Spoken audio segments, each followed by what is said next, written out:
we're gonna get the cypher going.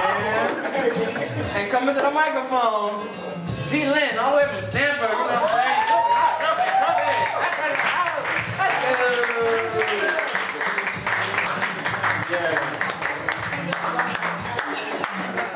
You do. It's a pattern.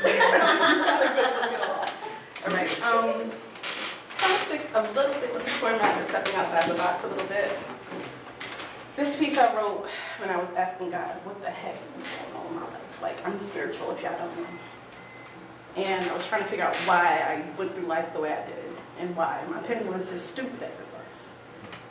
And just came to me one day. And it probably will enlighten everybody.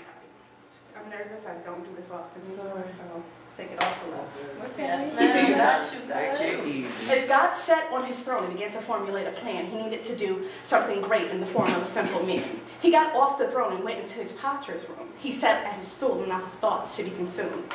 God spoke to the angels and said, "Bring me dirt from there." The angels looked where he pointed and turned to the Father in a stare. He asked, "Are you sure that is the dirt formed with your tears?" God replied, "Yes, this is a special people that will be formed from you." Instead of water, he wet the tears, Instead of water, he wet the dirt with more of his sorrow and said, "These are the people who will write for me tomorrow.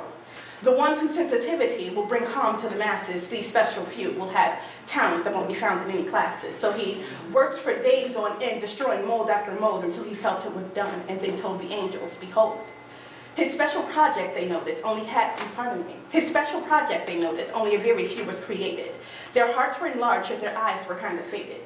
They had something in each hand, and the angels were puzzled again, until God said, "That is their protection," pointing to the paper and the pen. You see, these creatures, to make these creatures, I had to increase a lot of pain. And you see, I used my tears, but for all others, excuse me.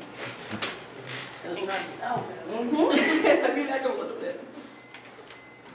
So God said that's their protection, pointing to the paper and pen. You see, to make these creatures, I had to increase a lot of pain. And you see, I used my tears, but for all others, I used the rain.